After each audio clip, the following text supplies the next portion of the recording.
So the problem with London, now that I'm here, is that it's right there. It's right there.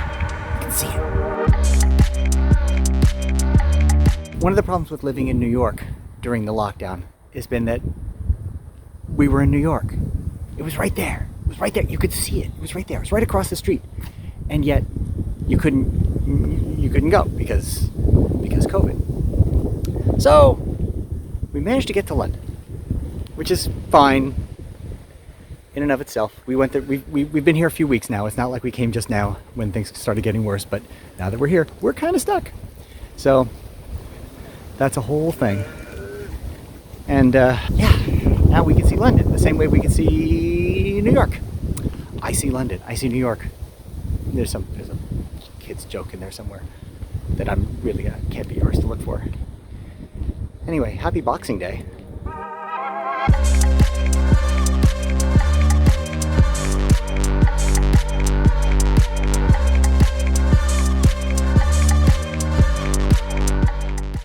think the light lies a little bit here. It is about 10 minutes away from being absolute night darkness, and it is 4 o'clock sharp p.m.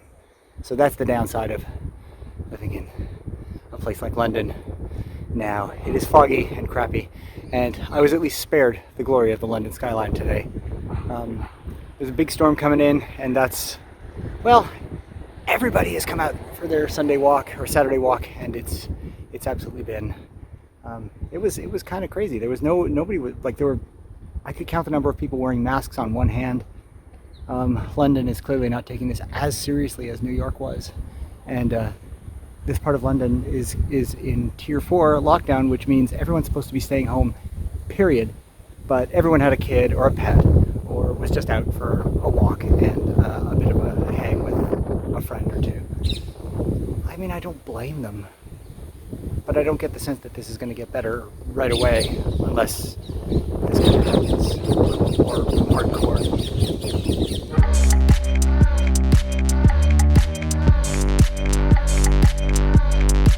This is the actual light here. The street lights are very yellow, and the darkness, the gloaming, is very blue. This is not color adjusted in any way. It's a bit like that. I think the point here is just to make the most of it while I'm here, run as much as I can, and hopefully I'll put out a video or 3. I've got some ideas for things that can work inside the house. At least my son seems to have adjusted to the time zone, which is great. I don't know if I have. The work never ends. It never, ever, ever ends. I know, right?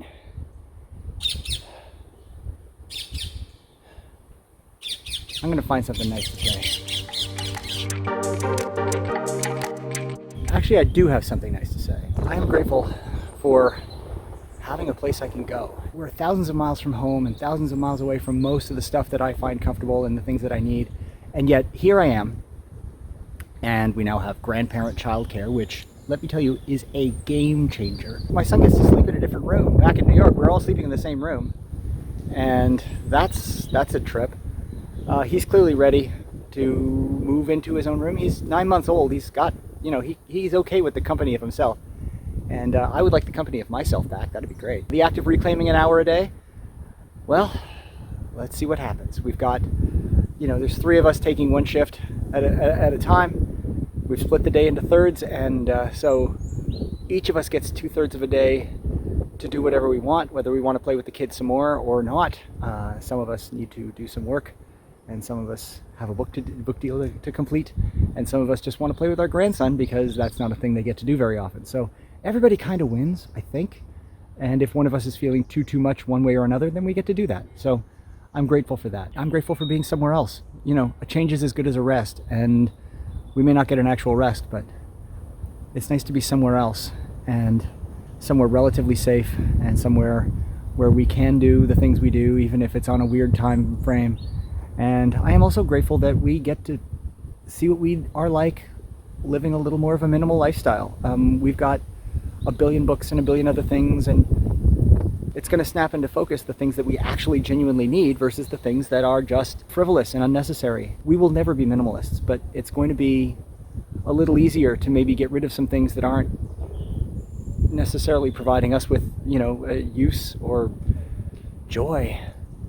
So that's a good thing, and I'm grateful for the opportunity to do that. We've got something good going on here. It's also good to show Felix that Joe and I are not the only two people in the world.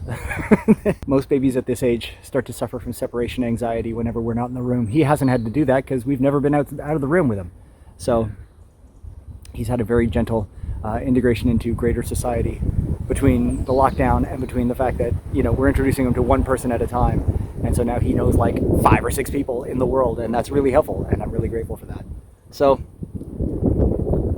yeah, it's gonna be nice to go home-ish, and write and hang out and feed the kid, give him a bath, put him in bed, get back to it, or read, or chill, or nap. It's so weird to nap. I haven't had a chance to nap. Sleep deprivation has been a horrible, horrible thing. Anyway, life isn't bad. Happy birthday, happy Boxing Day, happy end of this horrible, horrible year, this Annus Horribilis, and I'll see you later. Here it comes, just as I finish. Whew, good timing. I wish that guy luck.